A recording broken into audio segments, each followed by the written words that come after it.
So all of you are holding a little piece of paper. And I asked you to write a definition of love. And I did that because I don't know about you, but as I go through my life, the concept of love has shifted and morphed and changed so many times. And our culture emphasizes the idea of love so much around the holidays, doesn't it? It's like love, love, love. And, I've done so many lessons on the topics of light and love, but frankly, I really can't think of a better topic to explore again this Sunday right before Christmas, right in the middle of the holiday season for so many world religions. And my first Sunday back after being gone for 4 weeks, the love and light, what a great topic to explore. So what I know is that everything I teach, everything in spirituality comes back to love, because everything we are learning always comes back to God. Randy's reading perfectly illustrated that. We're growing to understand that we, too, are spirit in form, right? And therefore, we are the light and love in form. The light and love that is God shines through us. So the more we have clarity about our own ideas of what light is and what love is, the more we can show up as our best selves and have a positive impact on the world as we move about our daily lives, especially at the holiday time. So let's talk about light first. So last night, was the winter solstice, and we just woke up this morning after the darkest and longest night of the year. And here in the northern hemisphere, this whole month is the darkest of the season. And I emphasize the northern hemisphere because guess where I've been? I've been in the southern hemisphere. And we were experiencing the month with the most light. The spring solstice down there, down under. And we were very aware of the amount of light that there was. It was sunrise before we ever got up, but that's not unusual. But at any rate, it was sunrise. But then it stayed light till like 10 o'clock. We were pulling those darkening blinds because we needed to go to bed, but it was still sunny outside. Very long days there and very long nights here. So my awareness of recognizing the difference between light and dark is kind of heightened this year from this experience. And I love that this month has so many celebrations of light as invitations for all of us to be more aware, a heightened awareness of light at this time. So just to reiterate, December 8th, if you didn't know, was Bodhi Day. That's the day that we celebrate the enlightenment of Buddha. Much in the Buddhist world, they mark Bodhi Day. The Wiccan tradition honored Yule yesterday on December 21st as the passing of the shortest day of the year, remembering the return of light. And this week, Christmas celebrates the birth of Jesus, the light of the world, in the Christian tradition. And December 26th marks the beginning of both Hanukkah and Kwanzaa, with great emphasis on the symbology of candles and light. And regardless of tradition, light is kind of the center of all of our celebrations. So why? Why do you think ancient cultures made such a big deal of honoring and celebrating light? Well, I think it's because back then, darkness seemed to have a whole lot of power in its long presence back then. Without electricity, the flames of lanterns and candles were beautiful and necessary in the dark night, especially when the days were so short, right? So in the darkness, humans celebrate all forms of light. And since early cultures were built around religious and spiritual teachings, the holidays were times set aside to do that celebrating and that honoring of light. So nowadays, we have all kinds of ways of pushing the darkness away, don't we? We can use candles and fire of all different kinds, but we can just flip a switch, right? We can just make it go away, banish the darkness. Perhaps having a source of light so easily at our fingertips, I think that's kind of diminished our appreciation of candles and light. But what about other types of darkness in the world? I don't know about you, but when I look around at the things happening in our culture, it's always easy to spot the darkness, isn't it? It's easy to notice people that spread fear and division and confusion and those causing problems and disrupting the peace. We can see that darkness is very noticeable. It's easy to notice the imbalance of power and the tendency to hurt the most vulnerable among us. That darkness is there. It's easy to feel others who would like for the light within us, that wokeness, as they call it, to be diminished, right? Those things are so easy to spot for most of us, whether we're talking about the world at large or our own neighborhood, our own family. We see those things. But we just want to be able to kind of flip a switch, don't we? We like to get rid of darkness really quick. But we know that it's really only the flame inside our hearts that can shine into that inky darkness. And what is the light inside our hearts? Love. Love. That's my title today. Love is the light. Love is the light. So our human eye is trained on noticing the darkness and fear because that is our ego survival technique, right? When we were back then, we learned really quickly, we got to spot what's in the darkness, know the darkness before whatever's in the darkness spots us, right? That's we got to train ourselves to notice all the things that scare us and threaten us. But on the other hand, what do we know? We know in spiritual teaching that what we pay attention to, what we focus on, what we talk about, we're actually inviting more of that into our experience. So that has us drawing to ourselves the very thing we think we don't want any more of, right? But let's remember that we have that power. We talked about this in Sacred Cup, of reinterpreting, of readjusting our focus and drawing to us the things that we want to grow with our conversations, with our attention. And that brings me back to light and especially love.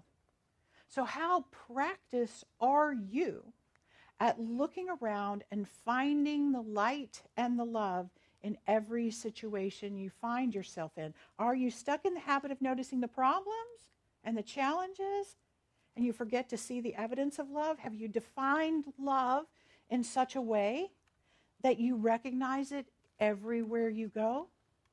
Is that the case?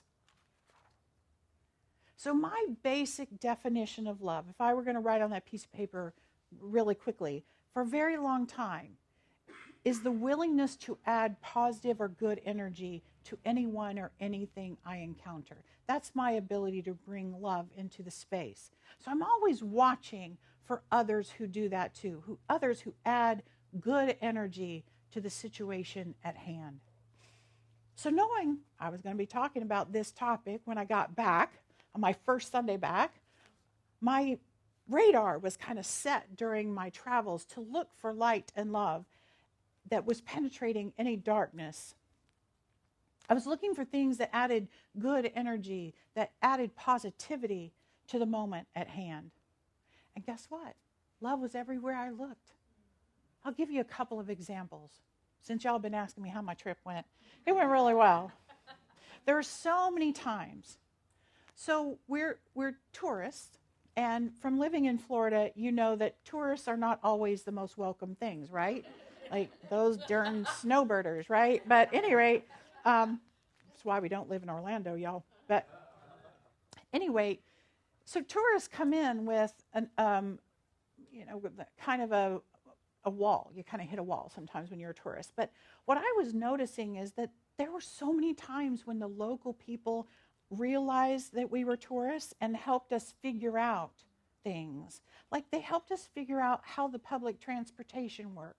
You swipe your card in, you swipe your card out. You go here, you go there. It's really interesting. Or how to find the best restaurants or the unique spots. You know, they were helping us have the best experience possible. That was love. That was love in action. And one person stood out, and I'll tell a story about one person. Her name was Sally. So Terry and I, this was in Melbourne, and we were going on a chocolate tour. It was called a Chocoholic tour. Isn't that perfect for me? Like, right? Right. This little guy led us all around the chocolate shops, and they handed out samples. It was my favorite thing. I was like, love in action right there. But at any rate, back to Sally. So Sally had nothing to do with the chocolate tour, actually. She was the person that greeted us when we got off the boat. She was standing there, and we got off really early because we wanted to get to it. We wanted to get down there to that chocolate. And Sally was standing there, and she was just lovely. She welcomed us, and she explained, and when she heard we were doing a chocolate tour, she's like, okay, well, that's this amount of time. You have this amount of time. So eat this and this and this and go here and have lunch here and all of that. She was so delightful in her little accent. I will not do the accent, but at any rate, she was so jealous about our chocolate tour anyway. But we instantly kind of adored her, just adored her. She not only told us about Melbourne, she told us about Tasmania at Hobart, the next place we were going. She was very, very over the top caring. So later that evening, Deborah and Becky often went a different way. Terry and I went one way. They did different tours and different things. So we would meet back at dinner, and we would tell each other our best parts of the day. Because, you know, if we don't set the tone, we tend to complain, do the complaining. Well, this is what didn't go well, and well, this bus and that, whatever. So we said, no, when we get together for dinner, we're going to tell our favorite thing about the day. And we were all ready to talk about Sally, right?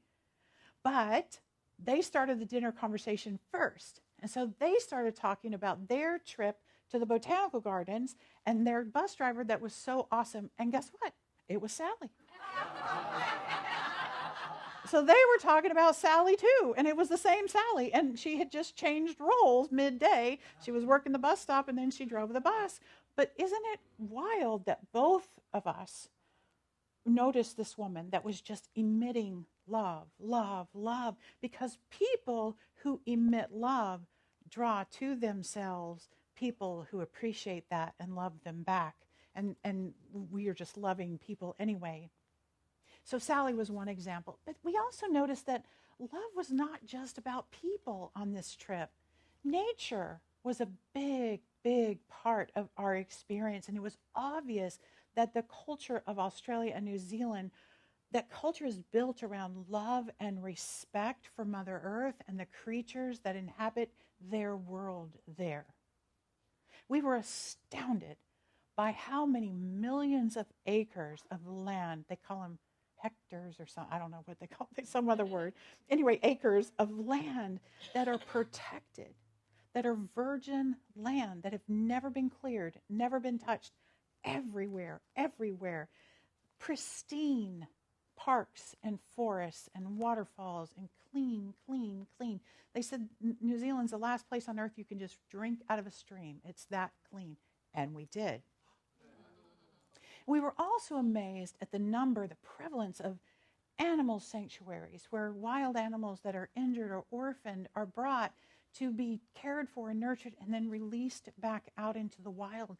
But what I loved about it is such care was taken to make sure that we as tourists didn't disrupt any of that, any of it. It was just remarkable that how much they love and cherish. It felt very, very different actually from our own country in so many ways in regard to that kind of love. And the third example that I will give, and we were struck by how loved and respected the Maori people were, or the indigenous people of New Zealand. All of our tour guides, all of them included the history and significance of the contributions of the native people in every area we visited. And there was great pride in sharing the stories and the songs. Literally, the bus drivers would sing to us. It was wild. And the art, and so that we could appreciate it too. They wanted us to love and appreciate the culture that happened before colonization, before the British showed up. There was so much there that they kind of changed. So it was remarkable to see so much light and love extended towards these original cultures. Sorry, my throat's dry this morning. So positive energy.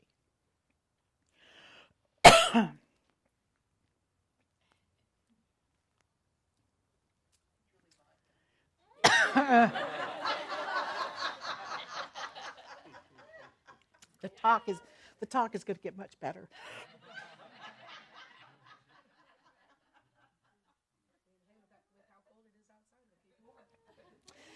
So love, if you consider it positive energy, it was flowing between people, toward nature, toward animals, and deep respect for people that lived long before. us. And we were invited to add our positive energy to it. So here we are, all back together, right at the beginning of the holiday week. Are we going to pay attention to the love? Or are we going to pay attention to something else? Speaking of something else, it was also remarkable to go more than 3 weeks without listening to a smidge of news. Occasionally a fellow traveler would bring up something they had read or heard, but we were pretty much out of the loop. I was quite fine with that. So that was a vacation of a totally different kind, and it was welcomed for sure, because it's so easy to get discouraged by the loud voices of fear and darkness, especially when they seem to be given the biggest microphones, right? But I want to share some wisdom by Ernest Holmes about love and light. He said, "We become conscious of darkness only when we are without faith, for faith is ever the light of our day and the light on our way." So what Holmes is doing is he's encouraging us to realize that darkness is only powerful, no matter what kind of darkness it is, when we lose our faith. Faith in what? Faith in what? Faith that everything is happening for the good of the human race in the long run, and that light and love will always triumph, and spirit is ever present. That's Holmes's message. But we could also turn to the wisdom of MLK. You all know this quote: "Darkness cannot drive out darkness. Only light can do that. Hate cannot drive out hate. Only love can do that." Light and love. King makes that parallel between light and love too. So that brings us back to love, the word we've been working to define all morning. So right before I left, I was listening to some spiritual music, and I rediscovered the song by Gary Lynn Floyd that I asked Derek to sing before the lesson. I don't remember ever having paid that much attention to it, "The Mirror of Love." But just in case you missed some of the lyrics earlier, I'm going to share them with you. He's saying, "See yourself through me, seeing you, seeing me. Use my eyes to recognize an essence of your beauty. I will see myself through you, seeing me, seeing you. Use your eyes to recognize the lies I've tried to prove. All I am is all you are, and all you are is in my heart. Come now, you'll see clearer. Let me be your mirror of love. Be yourself with me, honestly. It's safe to be here in the holy ecstasy, solving every mystery. I'll be myself with you, giving you my gratitude. Drifting on a sacred high we fly. I see sweet perfection here in your reflection. Let me be your mirror of love." Now, I don't know about you, but I don't think I've ever thought of that powerful way of defining love. Gary Lynn defines love as the willingness to trust yourself to consistently reflect the best of a person back to them, and the willingness to trust the other person to let their reflection of you influence your sense of self. Think about it. When you love someone, think about someone you love right now, like your child or your friend or your spouse or whatever. You see a better version of them than they can see for themselves. You know, they're going to point out their flaws, aren't they? They're going to tell you what they're insecure about, some quality about themselves, but your love is not swayed. You watch their less than perfect behavior. This especially goes with kids. You watch their less than perfect behavior, but you still see them as good, the beautiful soul that they really are, and you reflect back to them by the way you treat them and regard them. And using this definition, you know someone loves you, and when you know they love you, they are committed to seeing you as your best self. You trust them enough to hold a clear and beautiful vision of you, even when you can't see it for yourself. Love is the commitment to see another person at their best, no matter what. And I think, if you think about it, I think when a loving relationship comes to an end, it's because two people can no longer do that. They can no longer hold the highest reflection for each other. They can no longer see beyond the differences or the personality stuff or the missteps and the things that cloud that loving vision of the other. Does that ring true for you? That reflection is really important. Think about those that you're going to spend time with this week. Bring their names and their faces to your mind. Can you recommit to loving them enough to see the best in them no matter what? Can you be a reflection, a mirror of love throughout this week? It's a fresh definition of love for me. Thank you very much, Gary Lynn Floyd. Right? I'm going to ask Derek to sing the song again right after the lesson. Hopefully you all can do that. So as we turn the corner to come into this week with this big holiday focus, I thought I would share some other sources of wisdom about love with you. It rose out of a study of sorts about love. Some researchers posed a question to a group of 4 to 8-year-olds. What does love mean? Basically the same question I posed to you all, right? See how well you did. Their answers were broader and deeper than anyone could have imagined, and I knew you would appreciate these today, so I brought them with me today. So see what you think about some of my favorites. Rebecca, at age 8, not that Rebecca, said, when my grandmother got arthritis, she couldn't bend over and paint her toenails anymore, so my grandfather does it for her all the time, even when his hands got arthritis too. That's love. Billy, age 4, said, when someone loves you, the way they say your name is different. You just know their name is safe in their mouth. Terry, not that Terry, age 4, said, love is what makes you smile when you're tired. 7-year-old Danny said, love is when my mommy makes coffee for my daddy and she takes a sip before giving it to him to make sure the taste is okay. 8-year-old Emily says, love is when you kiss all the time. Then you get tired of kissing and you still want to be together and you talk more. My mommy and daddy are like that. They look gross when they kiss. This is Nika, age 6. If you want to learn to love better, you should start with a friend you hate. I think we need a few million more Nikas in the world. Noelle said, she's 7, love is when you tell a guy you like his shirt and then he wears it every day. 6-year-old Tommy said, love is like a little old woman and a little old man who are still friends even after they know each other so well. 5-year-old Elaine said, love is when mommy gives daddy the best piece of chicken. That's love. That's love. Chris, age 7, says, love is when mommy sees daddy smelly and sweaty and still says he's handsomer than Robert Redford. 4-year-old Marianne said, love is when your puppy licks your face, even after you left him alone all day. Karen, 7, says, when you love somebody, your eyelashes go up and down and little stars come out of you.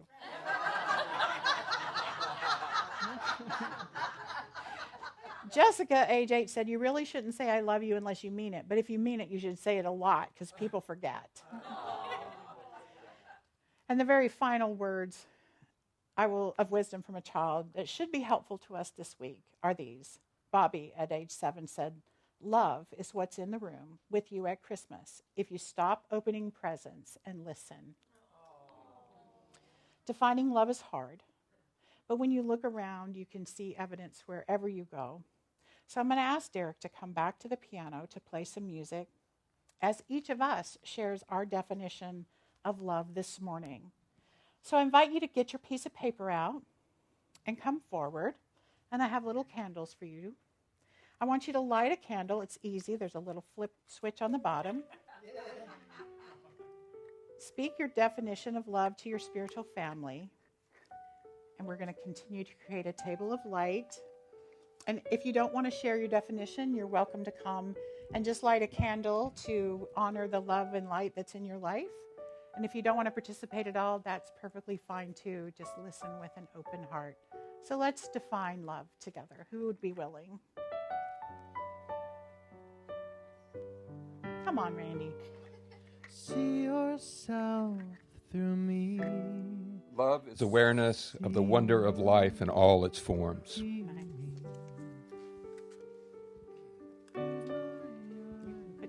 Derek, you want? Love is comfort and a feeling of safety.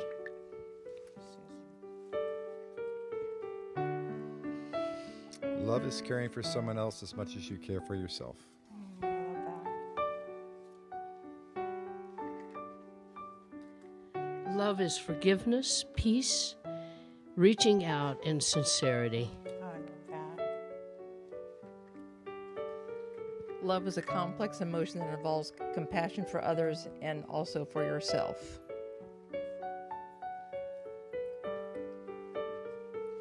Love is seeing through the flaw and seeing the true perfection of you. Not bad. That matches Gary's definition. Love is can't wait to see them again.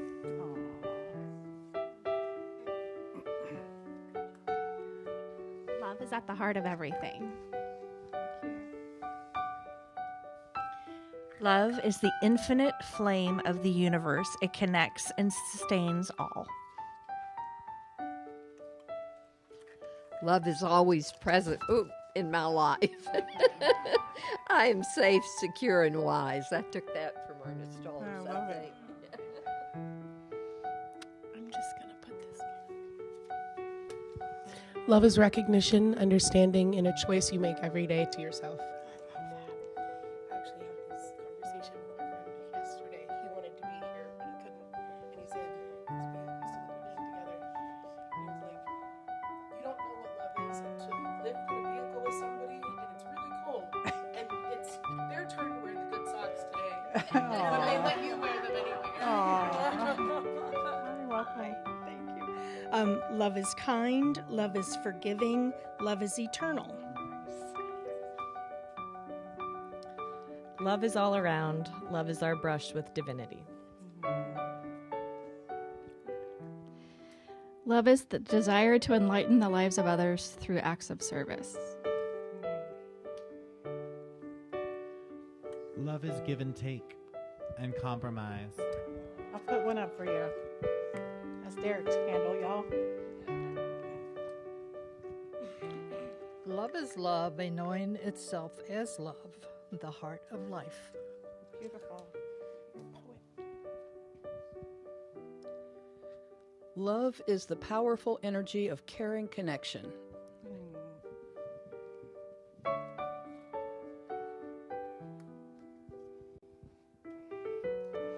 So as 7-year-old Bobby reminds us about love being what you hear when you stop opening Christmas presents, may we all train our ears to listening for the love in any room we're in, and train our hearts to be the light in any situation, regardless of the appearance of darkness. So Derek will sing the Mirror of Love again as our prayer this morning. See yourself through me, seeing you, seeing me. Use my eyes to recognize the essence of your beauty. See myself through you, seeing me, seeing you. Use your eyes to recognize the lies you've tried to prove. All I am is all you are. All you are is in my heart. Come now, you'll see clearer. Let me be your mirror of love.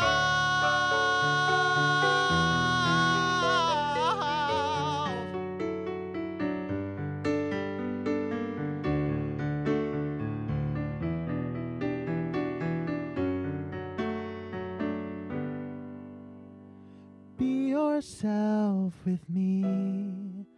Honestly, it's safe to be here in holy ecstasy, solving every mystery.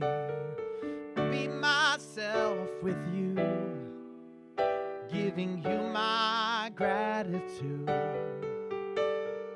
drifting on a sacred high. We fly. I am is all you are. All you are is in my heart. Come on now, see clearer.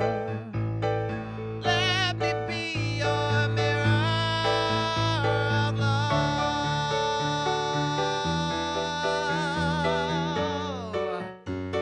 That's love right there.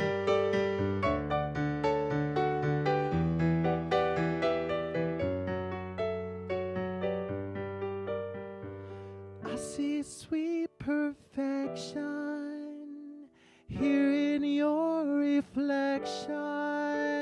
I see sweet perfection here in your reflection. I see sweet perfection here in your reflection. All I am is all you are, and all you are is in my heart. Come now, you'll see clearer. Let me be a mirror. Come now, you'll see clearer.